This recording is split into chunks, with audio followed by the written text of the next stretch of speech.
Assalamualaikum warahmatullahi wabarakatuh. Bagaimana anak-anak kabarnya? Semoga dalam keadaan sehat walafiat ya. Nah, jangan lupa jaga kesehatan, rajin olahraga, minum vitamin, dan ketika keluar rumah itu jangan lupa memakai masker.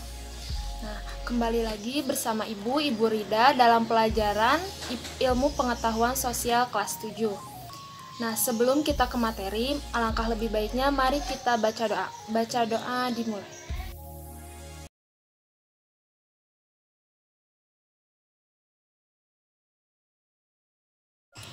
Alhamdulillahirrabbilalamin, baca doa telah selesai. Nah, untuk hari ini Ibu akan membahas tentang tindakan ekonomi. Nah, tujuan pembelajaran hari ini ada 3 poin. Yang pertama ada produksi, nanti ada pengertian dan faktor lain sebagainya. Lalu yang kedua itu ada distribusi, dan yang terakhir itu ada konsumsi. Mohon disimak ya materi dari Ibu. Dalam kegiatan ekonomi dibagi menjadi 3. Yang pertama ada produksi, distribusi, dan yang terakhir ada konsumsi. Nah, pembahasan yang pertama membahas tentang produksi. Nah, pengertian produksi itu sendiri bisa dibaca ya. Nah, sedangkan orang atau lembaga yang melakukan kegiatan produksi itu biasa disebut dengan produsen. Lalu, apa sih kegunaan atau manfaat nilai guna dalam suatu produksi? Itu sebagai kepuasan yang diperoleh sebagai hasil dari mengonsumsi suatu barang atau jasa tertentu. Nilai guna itu sendiri bisa dilihat dari bentuk, tempat, waktu, dan kepemilikan. Selanjutnya, ada faktor-faktor produksi dibagi menjadi 4 ya. Kita nanti bahas satu persatu. Nah, yang pertama ini ada pembahasan tentang tanah. Bisa dilihat ya gambarnya, contohnya ada masyarakat pedesaan sama masyarakat perkotaan. Dimana kalau misalkan masyarakat pedesaan itu kan penduduknya tidak padat. Nah, tanah lebih banyak dimanfaatkan sebagai lahan pertanian dan pemenuhan kebutuhan primer, seperti pangan dan papan.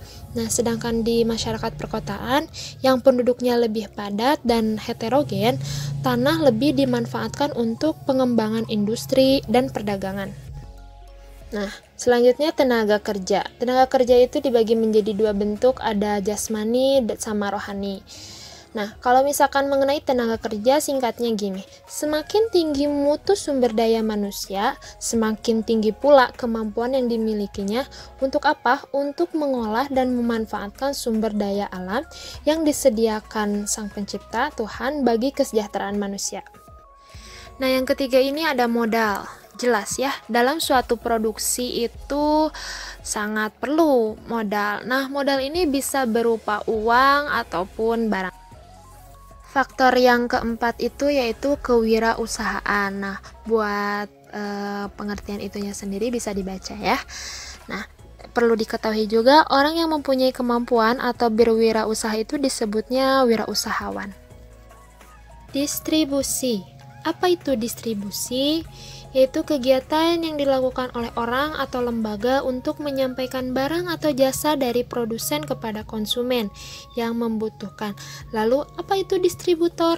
Distributor adalah orang atau lembaga yang melakukan kegiatan distribusi. Selanjutnya ada kegiatan distribusi. Lalu kegiatan distribusi itu apa aja sih? Nah, ini ada 5 tahap ya. Bisa dilihat tahapan-tahapannya dari 1 sampai 5. Selanjutnya ada badan-badan distribusi, atau bisa disebut dengan orang atau lembaga yang terlibat dalam kegiatan distribusi. Ini ada beberapa badan distribusi, ada 1 sampai 7. Selain tadi ada badan-badan distribusi, selanjutnya ada sistem distribusi dibagi menjadi 3, distribusi langsung, distribusi semi langsung, dan distribusi tidak langsung. Nah, sistem distribusi ini adalah cara yang digunakan untuk menyalurkan barang-barang dari produsen kepada konsumen. Selanjutnya pembahasan ada konsumsi. Nah, apa itu konsumsi? Konsumsi adalah kegiatan yang dilakukan oleh orang atau badan untuk menghabiskan atau mengurangi nilai guna suatu barang atau jasa. Adapun faktor yang mempengaruhi kegiatan konsumsi dibagi menjadi dua. Nah, bisa dilihat ya perbedaannya. Yang pertama itu faktor-faktor ekonomi. Nah, yang kedua itu faktor-faktor non-ekonomi.